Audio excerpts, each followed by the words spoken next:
कृष्णा अपने पिता के साथ एक शहर में रहती थी। कृष्णा का पिता कृष्णा के साथ बहुत प्यार करता था। वो अपनी बेटी की हर जरूरत का ख्याल रखता था। कृष्णा की मामा का इंतकाल उसके बचपन में ही हो गया था। कृष्णा के पिता एक दफ्तर में मुलाजिम थे। कृष्णा की मामा के इंतकाल के बाद उन्होंने दूसरी शादी कर ली थी।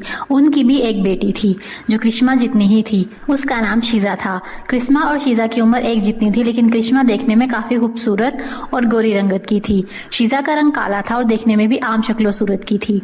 कृष्णा के बाल लंबे और चमकदार थे। शीजा की मामा अनिका कृष्णा को उसके खूबसूरत बालों और गोरी रंगत की वजह से पसंद नहीं करती थी। अनिका हर वक्त यही सोचती रहती थी, मेरी बेटी इतनी खूबसूरत क्यों नहीं है, इसके बाल छोटे हैं।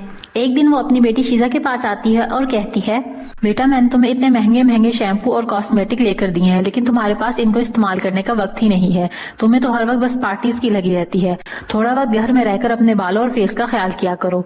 कोई फार्मूला क्रीम यूज करो, शायद इससे तुम्हारी रंगत निखर जाए। मामा मेरे पास इन चीजों के लिए वक्त नहीं है। अभी मेरी फ्रेंड्स मेरा वेट कर रही होंगी, मैं बहुत लेट हो गई हूँ। वो ये कहकर वहाँ से चली जाती है।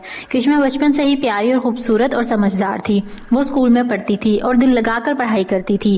कृष्णा के पिताजी भी एक दिन कृष्णा के पास आते हैं और कहते हैं, बेटा अब तुम बड़ी हो गई हो, मैं चाहता हूँ तुम्हारी शादी कर दूं। कृष्णा ये सुनकर उदास हो जाती है और कहती है, पिताजी मुझे शादी नहीं करनी, मैं आपके साथ इसी घर में हमेशा रहना चाहती हूँ। बेटा ऐसा नहीं कहते, शादी तो हर लड़की को करनी होती है। शहर के एक मशहूर बिजनेसमैन के बेटे का रिश्ता आया है। अगले ही हफ्ते मैं तुम्हारी शादी का सोच रहा हूँ। पिताजी अगर आप खुश हैं तो मैं भी शादी करने के लिए तैयार हूँ। कृष्णा के पिता सारी बात अनिका को बताते हैं। अनिका दिल ही दिल में सोचने लगती है, इतने अमीर लड़के का रिश्ता कृष्णा के लिए क्यों आया है। मेरी बेटी भी तो थी, उसके लिए इतने अमीर घर का रिश्ता क्यों नहीं आया। मैं भी देखती हूँ कैसे कृष्णा की शादी उस अमीर लड़के से होती है।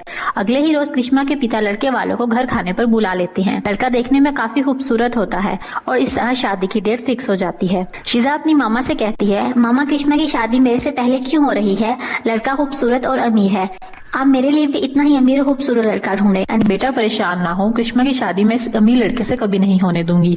घर में हर तरफ शादी की तैयारियां होने लगती है। अनिका दिल ही दिल में प्लान बनाती है कैसे इस शादी को रुकवाया जाए। दूसरी तरफ कृष्णा काफी खुश होती है। वो घर में ही अपना फेशियल करती है। शीजा ये देखकर बहुत जेलस हो रही होती है। कृष्णा अपनी शादी वाले दिन जैसे ही शावर लेकर वॉशरूम से बाहर आती है तो देखती है अनिका सामने खड़ी है। वो कहती है, बेटा ये ऑयल ले लो, मैंने तुम्हारे बालों के लिए स्पेशल मंगवाया है। ये ऑयल लगाने के बाद तुम्हारे बाल और भी सुंदर हो जाएंगे। कृष्णा वो ऑयल ले लेती है और अपने बालों पर लगा लेती है। वो जैसे ही कंघी करने लगती है तो सारे बाल टूटकर उसके हाथों में आ जाते हैं। इस तरह कृष्णा गंजी हो जाती है। उसके सर पर अब एक भी बाल मौजूद नहीं रहता। वो ये देखकर रोने लगती है। दूसरी तरफ अनिका ये सब देखकर खुश होती है और सोचती है, अब इस गंजी से कोई भी शादी नहीं करेगा और ये ऐसे ही रहेगी। कृष्णा रोते हुए कमरे से बाहर आती है। कृष्णा के पिता ये देखकर काफी परेशान होते हैं और कहते हैं, बेटा ये तुम्हारे साथ क्या हुआ, अब तुमसे कौन शादी करेगा, तुम्हारे साले बाल कहाँ गए। मुझे भी नहीं पता अचानक ये सब कैसे हो गया। अनिका और शीजा भी एक्टिंग करते हुए कृष्णा को दिलासा देते हैं। अनिका कहती है, तुम तो गंजी हो गई हो, तुम्हारे साथ अब कोई भी शादी नहीं करेगा। कृष्णा रोते हुए अपने कमरे में वापस आ जाती है। मेरे साथ ही ऐसा क्यों हुआ, वो भी मेरी शादी वाले दिन। दूसरी तरफ कृष्णा के पिताजी लड़के वालों को कॉल करके सारी सिचुएशन बताते हैं। लड़के वाले शादी से इनकार कर देते हैं। अब अनिका और शीजा बहुत खुश होती हैं। अनिका कहती है, शीजा बेटा देखो मार्केट में कितना अच्छा ऑयल खरीद कर लाई थी। कृष्णा के एक ही दफा लगाने से उसके सारे बाल उतर गए। मामा आप तो बहुत समझदार और होशियार हैं। मुझे लगा था कृष्णा की शादी उस अमीर लड़के से हो जाएगी। कृष्णा जब भी घर से बाहर जाती सब इसे देखकर इसका काफी मजाक बनाते थे। उसे ये बिल्कुल भी पसंद नहीं था, लेकिन वो चुपचाप सबकी बातें सुनती थी, किसी को कुछ नहीं कहती थी। कृष्णा के पिताजी अब कृष्णा के लिए काफी परेशान रहते थे। वो सोचते रहते थे अब उससे शादी कौन करेगा।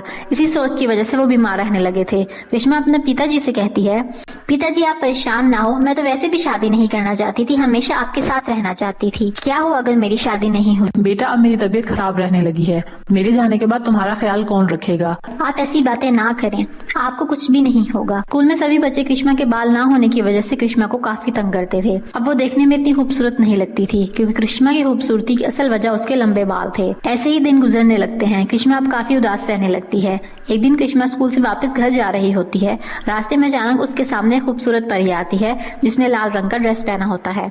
परी देखने में काफी सुंदर होती है। वो कृष्णा से कहती है, कृष्णा तुम इतनी उदास क्यों हो, तुम इस शहर की सबसे खूबसूरत लड़की हो, तुम्हें तो बहुत खुश होना चाहिए। परी, आप यहाँ कैसे? मैं तो अचानक आपको अपने सामने देखकर डर गई। मेरी सौतेली माँ ने मुझे एक ऑयल दिया था जिसके लगाने से मेरे सर के सारे बाल उतर गए। तुम घबराओ मत, मैं यहाँ तुम्हारी मदद करने के लिए आई हूँ और तुम्हारे सारे बाल वापस आ जाएंगे, जिसे देखकर सब हैरान हो जाएंगे। इस जैसे बाल इस शहर की किसी लड़की के पास नहीं होंगे। इससे तुम्हारी खूबसूरती में मजीद इजाफा होगा। फिर परी जादुई छड़ी से जादू करती है और कृष्णा के सर पर खूबसूरत बाल वापस आ जाते हैं। परी कहती है, ये सोने के बाल हैं, इससे तुम और भी खूबसूरत हो गई हो। कृष्णा ये देखकर खुश हो जाती है और परी का शुक्रिया अदा करती है। परी कहती है, अब तुम परेशान मत होना। वो ये कहकर वहाँ से गायब हो जाती है। कृष्णा अपने बालों के कपड़े से ढांप लेती है और घर वापस आ जाती है। अनिका जब कृष्णा को लिपटे हुए देखती है तो इसका काफी मजाक बनाती है। वो कहती है, ये तुमने सर पर पट्टी क्यों बांध रखी है? कृष्णा कोई जवाब नहीं देती और अपने कमरे में चली जाती है। एक दिन कृष्णा मार्केट से कुछ सामान लेने के लिए जाती है। वो गाड़ी से उतरते ही अपना दुपट्टा सर से उतार देती है। एक लड़के की नजर कृष्णा के बालों पर पड़ती है। वो इतने खूबसूरत बाल देखकर हैरान रह जाता है। वो सोचता है, इस लड़की के बाल कितने खूबसूरत और चमकदार हैं। इससे बात करने के लिए वो आगे बढ़ता है। इतने में कृष्णा आगे चली जाती है। उस लड़के ने कृष्णा की शक्ल नहीं देखी, लेकिन फिर सोचता है, जिस लड़की के बाल इतने खूबसूरत हैं, वो खुद देखने में कितनी प्यारी होगी। वो लड़का शहर के सबसे बड़े बिजनेसमैन का बेटा होता है।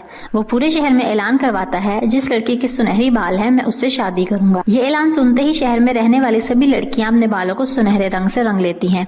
अब सब लड़कियों के बाल सुनहरे होने की वजह से कृष्णा की पहचान करना मुश्किल हो गई थी। वो लड़का अपने नौकर को भेजता है और कहता है, शहर में सभी लड़कियों को इकट्ठा करके लाओ, उन्हें मेरा पैगाम दो कि मैं लड़की की पहचान खुद करूंगा। नौकर शहर में सभी लड़कियों को इकट्ठा करते हैं। मुझे मेरे मालिक ने भेजा है आप सब लड़कियों को लेने के लिए। आपको हमारे मालिक के घर में आना होगा, वहीं पर असली सुनहरे बालों वाली लड़की की पहचान होगी। अचानक उनकी नजर कृष्णा पर पड़ती है। वो कहता है, तुम अपने बालों को दुपट्टे से क्यों छुपा रखा है? कल तुम्हें भी वहाँ आना है सब लड़कियों के साथ। अनिका ये सुनकर हंसने लगती है और कहती है, ये तो गंजी है, इससे भला कौन शादी करेगा। वो शख्स अनिका की बात का कोई जवाब नहीं देता और वहाँ से चला जाता है। अगले रोज सभी लड़कियां अमीर लड़के घर पहुँच जाती हैं।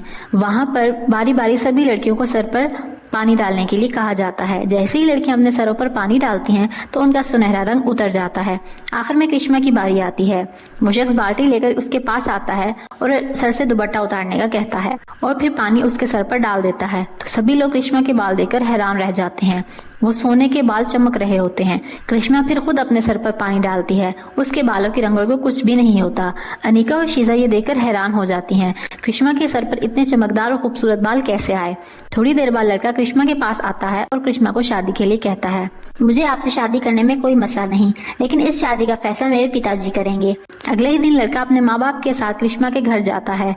कृष्णा के पिता शादी के लिए हाँ कर देते हैं और शादी की तैयारियां होने लगती हैं। कुछ दिनों बाद कृष्णा की शादी हो जाती है। कृष्णा का घर काफी बड़ा और खूबसूरत होता है। अनिका और शीजा ये सब देखकर दिल ही दिल में जल रहे होते हैं।